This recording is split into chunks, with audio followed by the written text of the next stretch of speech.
Hello students, previous video में हमने cognitive processes के अंतर्गत मेमोरी पर बात की थी। आज हमारा टॉपिक है परसेप्शन, प्रत्यक्षण। प्रत्यक्षण एक ऐसी जटिल मानसिक संज्ञानात्मक प्रक्रिया है जिसमें हम अपने वातावरण के उद्दीपक को तात्कालिक रूप से ज्ञान प्राप्त करते हैं, अपने उद्दीपकों के बारे में जो भी हमारे आसपास फैले हुए हैं, वातावरण में फैले हुए। इसमें दो बातें हैं, एक तो जटिल मानसिक प्रक्रिया और उद्दीपक का जो भी स्वरूप है उसे तात्कालिक रूप से ज्ञान प्राप्त कर लेना। जटिल मानसिक प्रक्रिया हम क्यों कह रहे हैं? क्योंकि इसमें और भी छोटी छोटी जो मानसिक प्रक्रियाएं हैं इन्वॉल्व होती हैं, लेकिन वो त्वरित होती हैं, बहुत ही जल्दी हम किसी चीज़ को परसीव करते हैं। तो दिखने में तो बहुत ही आसान लगता है कि कोई भी गुलाब का फूल या कोई भी उद्दीपक या कोई भी चित्र या किसी फ्रीडम फाइटर का फोटो अगर आपको दिखाया गया तो आप उसे तुरंत पहचान लेते हैं अपने अनुभवों के द्वारा कि ये चीज़ है, उसे आप मीनिंग दे देते हैं। तो दिखने में तो ये आसान है, लेकिन इसके इंटरनल जो प्रोसेसेस हैं और भी इन्वॉल्व होती हैं, जो कि यह एक जटिल मानसिक प्रक्रिया है और प्रत्यक्षण को जटिल बनाती है। दूसरी बात कि तात्कालिक ज्ञान प्राप्त होता है। तात्कालिक ज्ञान प्राप्त होने का मतलब कि यदि आपको किसी गर्म पदार्थ से अगर आपको टच कराया जाए या किसी गर्म लोहे से आपको टच किया जाए या गर्म पानी से या भाप से, जलन सबसे होगा। तो जो जलन हो रहा है उसे हम कहते हैं सेंसेशन, संवेदना। लेकिन जब उसी संवेदना को हम अर्थ प्रदान कर देंगे कि ये जो जलन हो रहा है किससे हो रहा है, गर्म पदार्थ से, पेय पदार्थ से या गर्म लोहे से या मान लीजिए मोमबत्ती के लौ से, तो जब आप जलन को अर्थ दे दिए, उसको मीनिंग दे दिए, तो वही हो जाता है प्रत्यक्षण और बहुत ही तात्कालिक होता है, त्वरित। यानी यदि अपने कमरे में पढ़ रहे हों और आपके पेरेंट्स अगर आते हों तो आप उनको देखते हैं, फिर प्रक्रिया होती है आपके अंदर और फिर आप पहचानते हैं कि ये हमारे पेरेंट हैं। ऐसा नहीं होता है, बल्कि जैसे ही वो इंटर करते हैं आपको ये आभास हो जाता है कि कौन आया।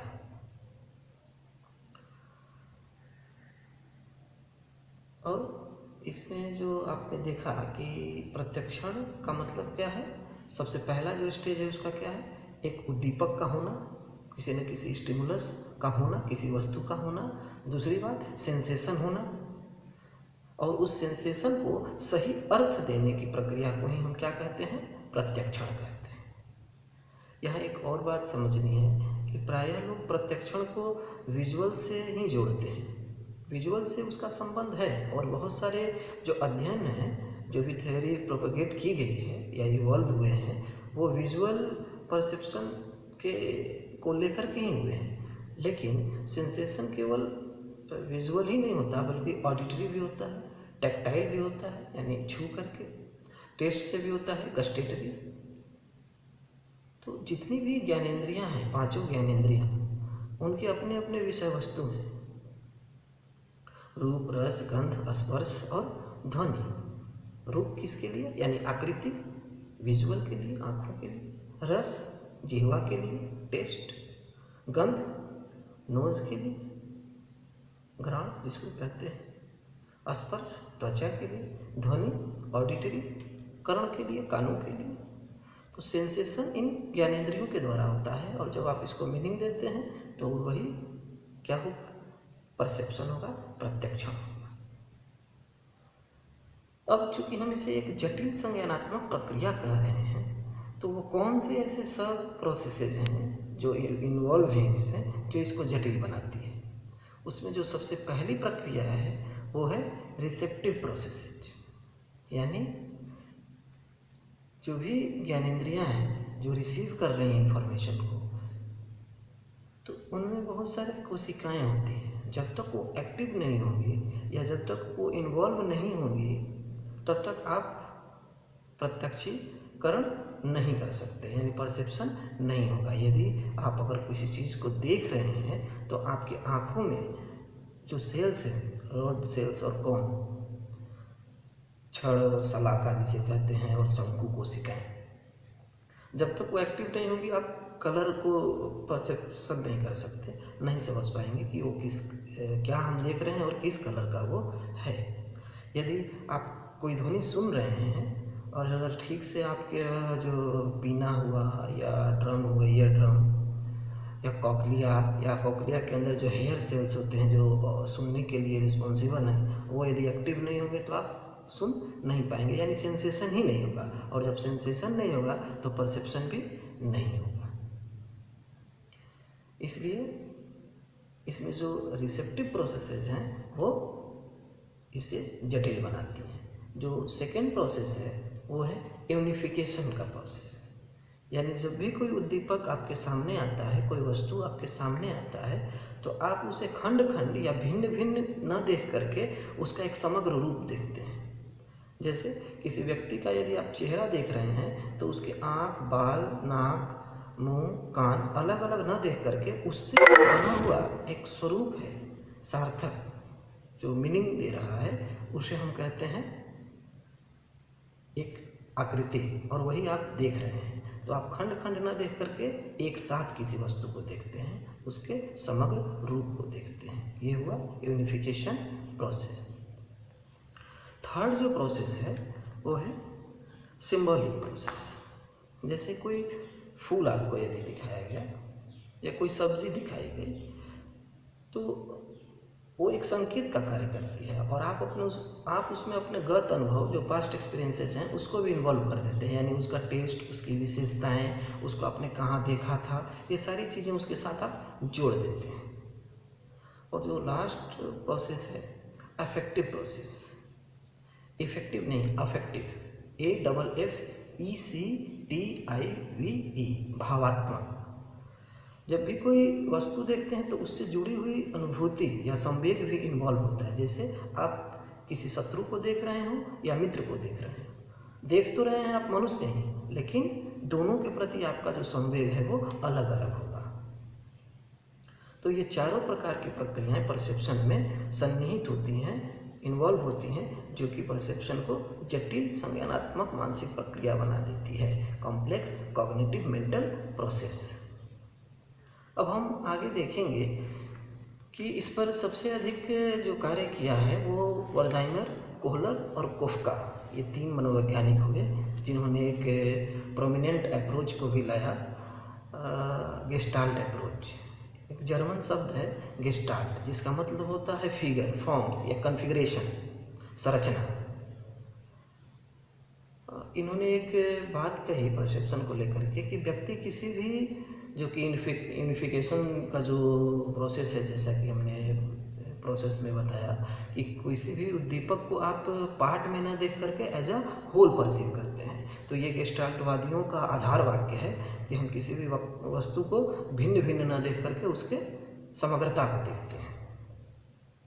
इन्होंने एक आकृति पृष्ठभूमि का कॉन्सेप्ट दिया, फिगर बैकग्राउंड।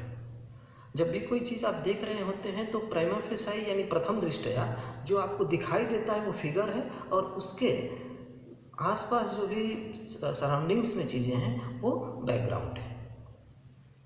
इसी को लेकर के इन्होंने कुछ नियम प्रतिपादित किया, जिसे हम लॉ ऑफ प्रेग्नेंस या लॉ ऑफ परसेप्चुअल ऑर्गेनाइजेशन कहते हैं, प्रात्यक्षिक संगठन का नियम, जिन्होंने ये बताया कि यूनिफिकेशन का जो प्रोसेस है वो यूं ही नहीं होता, बल्कि एक स्वाभाविक शाश्वत जो नियम है वो काम कर रहा होता है अपना। इसलिए आप किसी चीज़ को खंड खंड ना देख करके उसके एक समग्र रूप को देखते हैं। उसमें जो सबसे पहला नियम है सन्निकटता का नियम, प्रॉक्सिमिटी, यानी नज़दीक होगा कोई चीज़ तो आप उसे एक साथ देखेंगे। सपोज यदि हम कोई वर्टिकल लाइन खींच रहे हैं और बहुत सारा वर्टिकल लाइन खींच रहे हैं और खींचने में हम जो कुछ लाइनें हैं, कुछ पास पास खींच रहे हैं और कुछ दूर दूर। तो जो पास पास खींचे हैं लाइनें वर्टिकल, वो आप उन्हें एक साथ परसीव करेंगे, और जो थोड़ी दूरी पर हैं उन्हें आप सेग्रीगेट करके देखेंगे, अलग देखेंगे। सेकेंड जो नियम है समानता का नियम, यानी सिमिलरिटी। अगर कोई भी चीज़ें फैली हुई हों और कुछ ऐसी चीज़ें हैं जो कि समान है देखने में, तो आप उन्हें एक साथ देखते हैं, उनका एक संगठन बना देते हैं, आप ऑर्गेनाइज कर देते हैं उनको। जो थर्ड है नियम, अच्छी आकृति का नियम। आप जब भी कोई उद्दीपक देख रहे होते हैं तो आप उसे एक अच्छे फॉर्म में देखना चाहते हैं। जैसे कुछ विघटित रूप में भी हम आपको कोई चीज़ दिखाएं तो आप उसमें आकृति ढूंढ लेते हैं। जैसे बादल में वो कुछ नहीं है, बल्कि वो रैंडमली आकर के बादल जुट जाते हैं, लेकिन आप उसमें भी कोई आकृति देख लेते हैं। ये आपका मानसिक स्वभाव है। लास्ट जो प्रोसेस है निरंतरता का नियम, इसे सातत्य का नियम भी कहते हैं। निरंतरता का नियम कहने से तात्पर्य यह है कि कोई भी चीज़ यदि